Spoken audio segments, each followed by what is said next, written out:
कहानी की शुरुआत में हमें न्यूजीलैंड की एक जगह दिखाई जाती है जहां पर फैली एक घातक बीमारी की वजह से बहुत ज्यादा लोग मारे जा रहे हैं और इन सभी की मौत का कारण हवा में फैला हुआ एक जानलेवा बैक्टीरिया है। और इसी के ठीक 2 साल बाद न्यूजीलैंड पूरी तरीके से खाली हो गया है। यहाँ की गवर्नमेंट भी न्यूजीलैंड को छोड़ के जा चुकी है और न्यूजीलैंड को किसी भी देश से सपोर्ट ना मिलने के कारण उसका नाता सभी देशों से टूट गया है और बचे हुए लोग यहाँ पर खुद ही सर्वाइव करके जीते हैं। यहाँ पर भूख और हालात ने कई सारे लोगों को मेंटली टॉर्चर कर रखा है, जिस वजह से कोई भी आदमी किसी भी दूसरे आदमी पर भरोसा नहीं करता है। खाने के लिए यहाँ पर लोग एक दूसरे को भी मार देते हैं और पूरी दुनिया में यह जगह जीने के लिए सबसे खतरनाक बन चुकी थी। और फिर हमें कैलन नाम के एक बंदे को दिखाया जाता है जो कि यहाँ पर ही रहता है, वो भी अपनी बीवी के साथ, और जो कि बिना वजह किसी भी आदमी को नहीं मारता है। वो इस जगह पर रहते हुए भी लड़ाई झगड़ों से एकदम दूर रहता है, लेकिन फिर भी उसको दूसरों से अपनी और अपनी बीवी की सुरक्षा तो करनी थी, इसीलिए वो अपने पास एक गन रखता है। जब भी वो किसी आदमी को अपने घर की तरफ आता हुआ देखता है तो वो आसमान में गोली चलाकर उस आदमी को चेतावनी दे देता है, क्योंकि उसने यहाँ पर रहने के लिए और अपना जीवन चलाने के लिए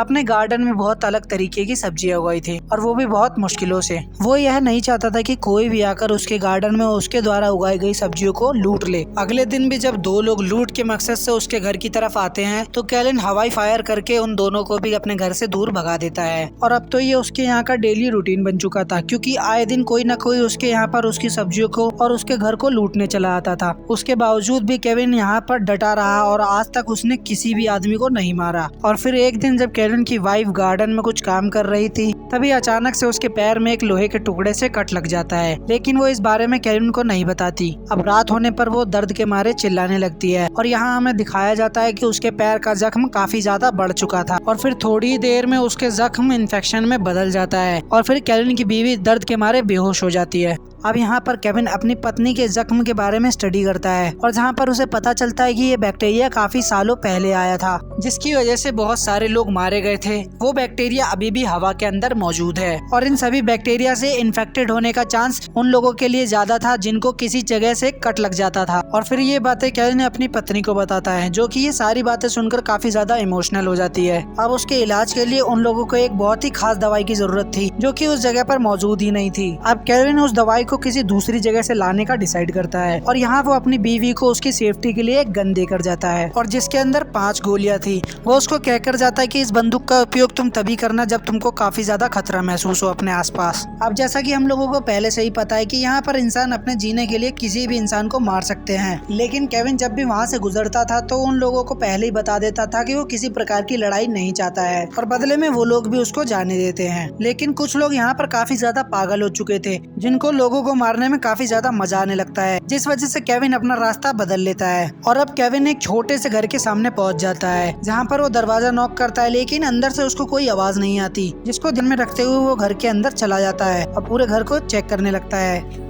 तभी वो देखता है कि वहाँ पर बहुत ही ज्यादा सामान रखा हुआ होता है और बहुत ही ज्यादा वेपन भी रखे हुए होते हैं। तभी अचानक से उसके पीछे एक आदमी आता है और उसके ऊपर गन पॉइंट कर देता है। तभी ये आदमी केविन को मारने वाला होता है, लेकिन केविन उसको समझाता है कि रुकिए, मैं आपको नुकसान नहीं पहुंचाऊंगा। मेरी एक पत्नी है जो कि काफी ज्यादा बीमार है, जिसको दवा की सख्त से सख्त जरूरत है। मैं यहाँ पर बस उसी दवा की खोज कर रहा हूँ और मेरा इरादा आपको कोई भी नुकसान पहुँचाने का नहीं है। अब इसी के बीच इनके घर पर हमला हो जाता है और यहाँ पर बूढ़ा आदमी केविन को अपनी मदद करने के लिए कहता है। जिन लोगों ने इनके घर पर हमला किया था वो पहले इनके घर पर आग फेंकते हैं और फिर लगातार गोलियां चलाने लगते हैं, लेकिन वो जो बूढ़ा आदमी था वो बहुत ही बहादुर होता है, जो कि अकेला ही इन सभी लोगों का सामना करता है। फिर वो बूढ़ा आदमी केविन को कहता है कि तुम जल्दी से जाकर आग को बुझाओ और फिर थोड़ी देर बाद ही जिन लोगों ने इनके घर पर हमला किया था वो लोग भी यहाँ से चले जाते हैं। तभी फिर वो बूढ़ा आदमी केविन को कहता है कि मैंने यहाँ पर अपने बहुत सारे दुश्मन बना लिए हैं, इसीलिए तुम 1 हफ्ते तक मेरे साथ रुको इन सभी का मुकाबला करने के लिए, और बदले में तुमको जो दवाई चाहिए मैं तुमको दवाई वो दे दूंगा, क्योंकि वो दवाई मेरे पास है। और केविन भी इस बात को अच्छी तरीके से जानता था कि जो दवाई इसको चाहिए वो इसके अलावा और कहीं नहीं मिल सकती। और फिर केविन को मजबूरन उस बूढ़े आदमी की बात माननी पड़ती है। फिर वो केविन को बताता है कि मैंने इस घर के चारों तरफ कुछ ट्रैप लगाए हैं और जिसमें कुछ लोग हमला करने आते हैं और वो उस ट्रैप में फंस जाते हैं, जिसके बाद उन सभी लोगों को मजबूरन मुझे मारना पड़ता है। बूढ़ा आदमी केविन को बताता है कि अभी जो हम लोगों ने घर के चारों तरफ ट्रैप लगा रखे हैं वो अभी हमें बचाने के लिए पूरी तरीके से सुरक्षित नहीं है। और फिर केविन जो पेशे से एक इंजीनियर होता है वो बूढ़े आदमी के घर की सारी खराब हुई चीजों को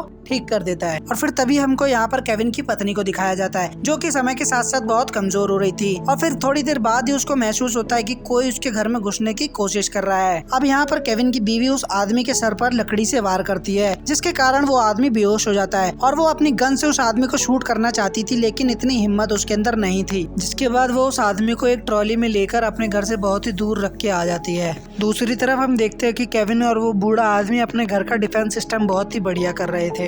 अब वो बूढ़ा आदमी रात में केविन को बताता है कि रात को कोई उनके ऊपर हमला करने वाला है, जिसे सुनकर उसे बहुत तेज गुस्सा आ जाता है। केविन को उस बूढ़े आदमी पर गुस्सा इसलिए आता है क्योंकि उसने उसे हमले के बारे में पहले नहीं बताया था, जिस वजह से केविन के पास अभी हमले से बचने के लिए ज्यादा तैयारी ही नहीं है। और इसी बात को लेकर उन दोनों में बहुत ही तगड़ी वाली लड़ाई हो जाती है और केविन उस बूढ़े आदमी को मारने ही वाला होता है। लेकिन बूढ़ा आदमी ये भी जानता है कि केविन उसको कभी नहीं मारेगा क्योंकि उसको जो दवाई की जरूरत है वो केवल उस बूढ़े आदमी के ही पास है। और उस रात उन लोगों पर कोई भी हमला नहीं करता और अब सुबह हो जाती है और फिर सुबह वो लोग शिकार के लिए निकल जाते हैं, लेकिन रास्ते में उन लोगों पर बहुत सारे लोग हमला कर देते हैं। और फिर हमें दिखाया जाता है कि दो लोग केविन के ऊपर भारी पड़ रहे हैं और फिर वो बूढ़ा आदमी उन दोनों ही लोगों को गोली मारकर हमेशा के लिए सुला देता है। अब यहाँ पर सीन केविन की बीवी पर शिफ्ट हो गया है जहाँ उसे पता चलता है कि उसके घर में फिर से कोई अचानक से घुस गया है। जब वो ये सब चेक करने के लिए आगे जाती है तो पता चलता है कि उसके घर में एक छोटी बच्ची घुसी हुई है। जब केविन की बीवी उस लड़की से पूछती है कि तुम कौन हो, तब हमें पता चलता है कि ये लड़की केविन के फ्रेंड की बेटी है जिसका अभी पूरा परिवार खत्म हो चुका है और मरने के आखिरी समय में उसकी माँ ने उसको केविन का एड्रेस बताया था, जिस वजह से वो यहाँ आकर पहुँच गई।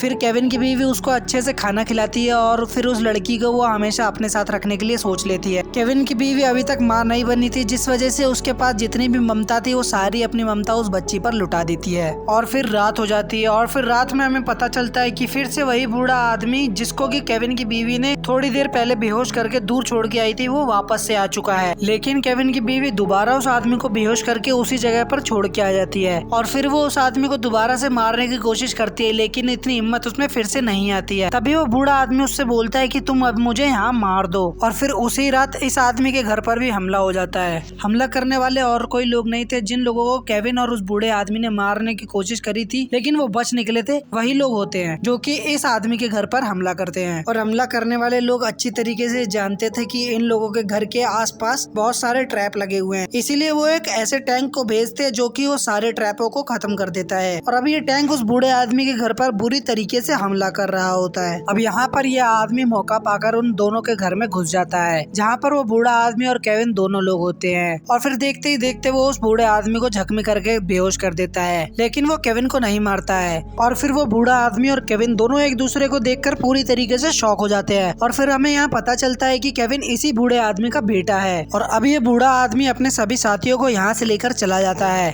और फिर इसके थोड़ी देर बाद ही यहाँ पर सुबह हो जाती है और सुबह होते ही उस बूढ़े आदमी को भी होश आ जाता है। और फिर यहाँ पर हमें पता चलता है कि केविन को यहाँ आए पूरा 1 हफ्ता हो चुका है और उस हिसाब से वादे के मुताबिक उसको यहाँ पर अब दवाई मिल जानी चाहिए। और वो बूढ़ा आदमी भी अपना वादा ना तोड़ते हुए उसको दवाइयाँ दे देता है। अब वो बूढ़ा आदमी केविन से कहता है कि तुम उस बच्चे को भी अपने घर लेके चले जाओ। केविन वो ये जानता है कि यहाँ पर उस बूढ़े आदमी की जान को खतरा है और इस वजह से वो अपने घर जाने के लिए मना कर देता है, लेकिन वो बूढ़ा आदमी उसको फिर उसकी वाइफ के बारे में याद दिलाता है और उसे घर जाने के लिए बोल देता है। अब केविन यहाँ अपने घर पहुँचता है वो उस छोटे लड़के के साथ। तो हमें दिखाया जाता है कि वो जो छोटी लड़की उसके दोस्त की बेटी होती है वो उन पर गोली चलाने लगती है, लेकिन उसका निशाना अभी इतना पक्का नहीं था तो वो गोली उन लोगों को नहीं लगती, जिसको देखकर केविन ज्यादा खुश हो जाता है। और फिर तभी केविन भाग कर जाता है और अपनी बीवी को वो इंजेक्शन लगा देता है, जिसको देखकर पता चलता है कि उसकी बीवी की हालत अब काफी ज्यादा खराब हो चुकी है। और एक समय तो ऐसा आता है जहाँ पता चलता है कि वो अब इस दुनिया में नहीं रही, लेकिन उसकी किस्मत इतनी अच्छी होती है कि वो दोबारा से उठ के बैठ जाती है। और यहाँ पर हमें दिखाया जाता है कि एक छोटी हैप्पी फैमिली कंप्लीट हो चुकी है। लेकिन अभी यहाँ पर केविन बैठे बैठे उस बूढ़े आदमी के बारे में सोच रहा होता है और उसे ये भी पता होता है कि अब वो बूढ़ा आदमी घर पर अकेला है, जिस वजह से उनके दुश्मन उस पर अब ज्यादातर हमला करेंगे, उनके दुश्मन अब उस पर हमला करेंगे। और फिर केविन उस बूढ़े आदमी की मदद करने के लिए अपने घर से निकल जाता है और तभी हमें दिखाया जाता है कि एक हमलावरों का ग्रुप उस पे हमला करने के लिए आ रहा होता है। लेकिन अब उस बूढ़े आदमी की मदद करने के लिए केविन भी यहाँ पर पहुंच चुका था और अब दोनों ही तरफ से बहुत ज्यादा गोलीबारी हो रही थी और केविन और वो बूढ़ा आदमी इन हमलावरों का अच्छे तरीके से सामना करते हैं। और देखते ही देखते उन्हीं हमलावरों में यहाँ पर केविन का बाप भी मिलता है, लेकिन इस बार केविन उसको मारने में जरा भी हिचकिचाता नहीं है और फिर वह बूढ़ा आदमी भी उन बचे हुए हमलावरों को चैन की नींद सुला देता है। और इसी के साथ ये मूवी यहाँ पर एंड हो जाती है। अगर दोस्तों आप लोगों को ये मूवी की एक्सप्लेनेशन अच्छी लगी तो प्लीज इस चैनल को सब्सक्राइब और वीडियो को एक लाइक जरूर कर दीजिएगा। तो बस मैं आप लोगों से इतनी उम्मीद करता हूँ कि अगर आप लोग इस वीडियो को एक लाइक करोगे तो मैं बहुत ज्यादा मोटिवेट होऊंगा और फ्यूचर में ऐसी और वीडियो लाने की कोशिश करूंगा।